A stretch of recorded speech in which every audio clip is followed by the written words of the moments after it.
दिनै 7 जानुवारियाव सानसेनि हाबाफारि लानानै सावगारि बोनानै दिन्थिफुंनाय हाबाफारि खुंदों।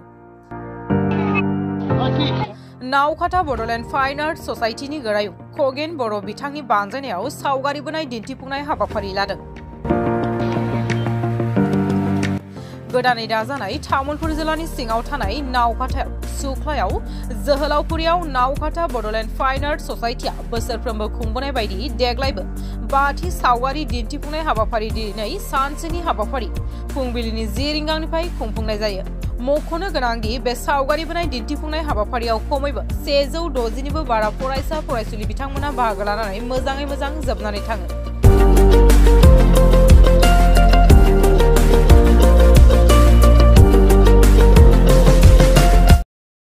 नैबे तामुलपुर जिल्लानि गोदानै दाजानाय नावकाटानि सिङाव थानाय बा जाबांबार सुख्लायाव थानाय जोहोलावफुरि पार्कआव मोनसे बड'लेण्ड फाइन आर्ट ससाइटि नावकाटानि आन्दाराव थानाय गंथाम branch Betagaon art centre, Sinegaon art centre आरो नावकाटा आर्ट सेन्टारखौ लानानै जयै बे गथ'फोरखौ नैबे गोदान बोसोर 2024नि 2 जानुवारिनि 7 खालाराव रबिबार सानाव जों दिनै बेयाव गथ'फोरनि बाथि सावगारि आखिनाय दिन्थिफुंनाय लादों हाबाफारि। बेयाव जोङो बे गथ'फोरनि बादायलायनाय सावगारिखौ जोङो थोंजोङै गुवाहाटीसिम हरनाय जागोन आरो बिनि डकुमेन्टस, गथ'नि एड्रेस, गथ'नि फट' बेखौ जों हरनाय जागोन। बेखौ माने गुवाहाटीसो नायो नालाय, ओंखायनो बिनि रिजाल्टखौ जोङो 15-20 गेजेराव रिजाल्ट होनाय जागोन। बेयाव माने गोबांफोर गथ'आ मेक्सिमाम 100-600 बा 70 गथ'फोर दङ स्टुडेन्ट। दा माने डकुमेन्टस मोनजोब्बाय। दा माने गथ'खौ जों दायोसो जों गथ'फोरनि सावगारि आखिनाय बयखौ जों थिखांनाय जादों, दिन्थिफुंनाय जाबाय। नाथाय बेसेबां गथ' बे आर्ट लानाय सोलोंसा फरायसा फरायसुलिफोरा बेसेबां जादों बेखौ दा हिसाब गैथ'वा। बेसेबां गासैबो फैदों, लोगोसे बे फरायसा फरायसाफोरनि बिमा बिफा फैदों। दा बेयाव जों मा बुङो जेहेतु आर्ट थोंजोङै आं बारा बुंनो थाङा। माने आजिखालि गथ'आ जुदि जोनोम मोनबाय, गथ'खौ फेदेरबाय फोलावबाय, माने 4 बोसोर 5 बोसोर जाबाय, एक्सुवेलि 4-5 बोसोरनिफ्राय जों गथ'खौ सावगारि आखिनाय होनो हायो। मानो होनबा बै सावगारि आखिनायजों लिरनायजोंनो बै फरायनाय बे खुदिया गथ'फोरा बे थोंजोङै फरायनायाव मदद जायो, आखरा माने मोजां जायो आरो माने ओरैनो जोङो फरायसालिनिफ्राय फैनानै न'आव जों ओरैनो दोननो होआ गथ'खौ। जों माने जों हप्तायाव खननै क्लास लायोना, सुनिबार रबिबारे। बिनि बादैबो आं गुबुन बारावबो लायो, नाथाय जों मात्र सुनिबार रबिबार जों लायो। बे सुनिबार रबिबाराव जों गथ'फोरखौ दोनना लाखिनो, न'आव जानला मोनला दोनना लाखिनो माने बेस्थ' लाखिनो थाखाय जों आर्टआव होनांगोन। आरो सावगारि मोनसे आखिनो हायोब्ला सावगारिया माने आखिनायजों लोगोसेनो बे गथ'नि ब्रेन मेलेमाबो मोजां थोंजोङै थायो। बे सावगारि आखिनायजों लोगोसे फरायनाय मदद जायो, माने गोसोफोरा थिग थायो, मोजां जाहैयो। आरो बेजोंनो आजिखालि प्रेक्टिकेल प्रजेक्ट आजिखालि नांगौ जायो। आजिखालि फरायनायजों लोगोसे प्रेक्टिकेल क्लास 10, 7, 9, 10निफ्राय जों प्रजेक्ट प्रेक्टिकेल नांगौ जायो।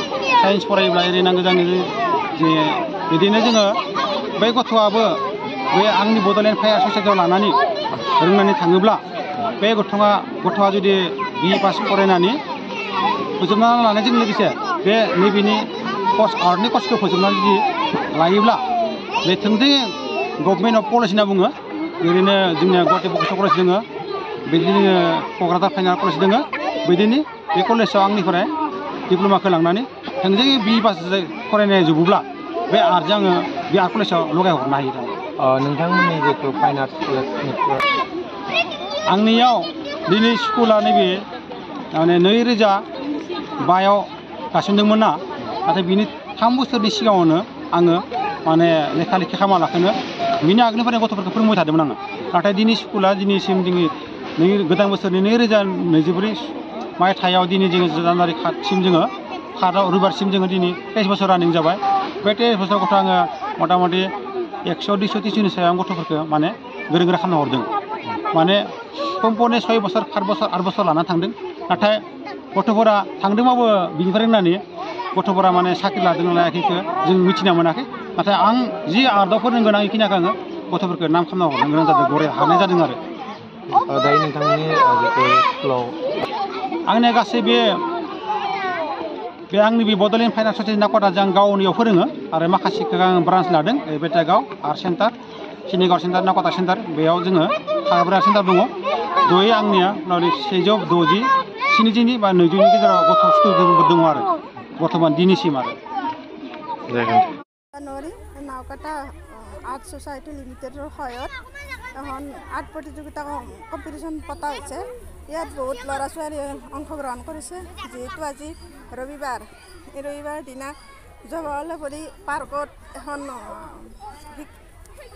আৰ্ট প্ৰতিযোগিতা পতা হৈছে ইয়াত বহুত সৌন্দৰ্য হৈছে বা বহুত অভিভাৱকগিলা উপস্থিত আছে বা ল'ৰা ছোৱালীখিনি বহুত আগ্ৰহেৰে উৎসাহিত কৰি আহিছে ইয়াতে কম্পিটিশ্যন দিবৰ কাৰণে আশা কৰিছোঁ যে ভৱিষ্যতৰ কাৰণে সিহঁতে অলপ আৰু ওপৰলৈ উঠি যোৱাৰ কাৰণে মই এইখিনি অনুৰোধ কৰিছোঁ